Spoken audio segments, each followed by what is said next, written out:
শুভেন্দু অধিকারী তিনি ভবানীপুর এবং নন্দীগ্রাম দুটি বিধানসভা কেন্দ্রে এবছর লড়াই করেছেন। আপনারা জানেন বিধানসভা নির্বাচনে নন্দীগ্রাম আসন ছেড়ে দিয়েছেন শুভেন্দু অধিকারী এবং একই সঙ্গে দুটি পদে কিন্তু লড়াই করেছেন আরও একজন আম জনতা উন্নয়ন পার্টির চেয়ারম্যান হুমায়ুন কবির এবং তিনিও একটি পদ ছাড়বেন এমনটাই জানা যাচ্ছে। বিস্তারিত জানবো কৃষ্ণেন্দু অধিকারী সরাসরি আমাদের সঙ্গে রয়েছেন। কৃষ্ণেন্দু, কি খবর পাচ্ছেন? দেখো, আজকে স্পিকার নির্বাচনে শুভেন্দু অধিকারী উপস্থিত ছিলেন। মুখ্যমন্ত্রী সেখান থেকে বেরিয়ে সরাসরি স্পিকারের ঘরে যান। স্পিকারের ঘরে গিয়ে তিনি পদত্যাগপত্র জমা দেন। নন্দীগ্রামের বিধায়ক হিসেবে মুখ্যমন্ত্রী শুভেন্দু অধিকারী তার পদত্যাগপত্র স্পিকার রথীন্দ্রনাথ বসুকে আজকে জমা দেন এবং সেখানেই বসে লেখেন এবং সেখানেই জমা দেন। তারপর তিনি নবান্নে বেরিয়ে গেছেন। তুমি জানো যে এবার শুভেন্দু অধিকারী দুটি কেন্দ্র থেকে নির্বাচিত হয়েছিলেন, ভবানীপুর এবং নন্দীগ্রাম, এবং দুটো কেন্দ্র থেকে বিপুল ভোটে জিতেছিলেন। স্বাভাবিকভাবে একটা নিয়ম আছে যে দুটো কেন্দ্রে বিধায়ক থাকা যায় না এবং সেই নিয়ম মেনেই কার্যত অনিচ্ছুক শুভেন্দু অধিকারী আজকে তিনি এই শব্দটা উল্লেখ করেছেন যে বাধ্য হয়ে নন্দীগ্রাম থেকে বা নন্দীগ্রামের বিধায়ক পদ থেকে তিনি পদত্যাগ করছেন, কারণ নন্দীগ্রামের সঙ্গে তার আত্মিক সম্পর্ক এবং সেই সম্পর্ক থাকবে আগামী দিনে, সেটাও তিনি স্পষ্ট করেছেন।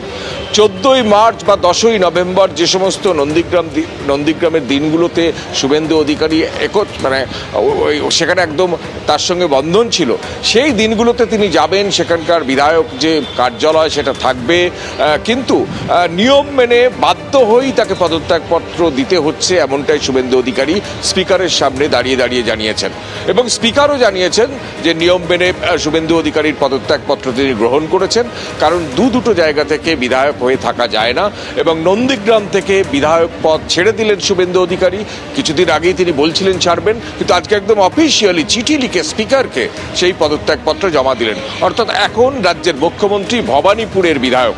নন্দীগ্রামে স্বাভাবিকভাবেই পুনর্নির্বাচন হবে বা উপনির্বাচন হবে এবং সেই নির্বাচন কেউ একজন বিধায়ক হয়ে আসবে।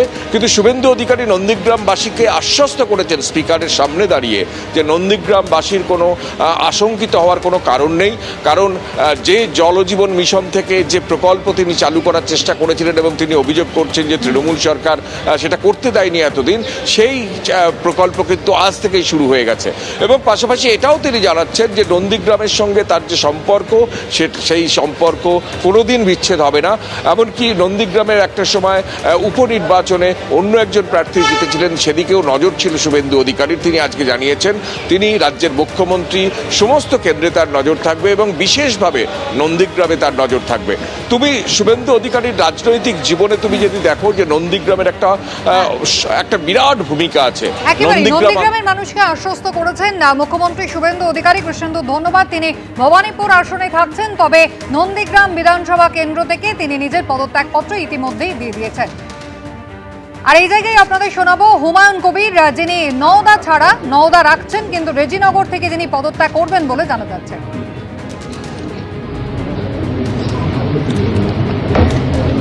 শুভেন্দু অধিকারী তিনি ইতিমধ্যেই নন্দীগ্রাম বিধানসভা কেন্দ্র থেকে নিজের পদত্যাগপত্র জমা দিয়েছেন। এই নিয়ে স্পিকার রথীন্দ্র বসু কি জানিয়েছেন দেখুন। মুখ্যমন্ত্রী হিসাবে উনি আজকে দুটো সিটে উনি জিতেছিলেন, তার একটা সিট ওনাকে ছাড়তে হবে বলে উনি আজকে নন্দীগ্রাম যে সিটটা ছিল সেই সিটটার থেকে রেজিগনেশন পেপার জমা দিলেন আপনার কাছে। হ্যাঁ, আমরা সেটা অফিসের প্রসিডিওর যে আছে সেটা করে নেব, আমরা আমাদের থেকে রিসিভ করেছি। এবিপি আনন্দ, এগিয়ে থাকে, এগিয়ে রাখে।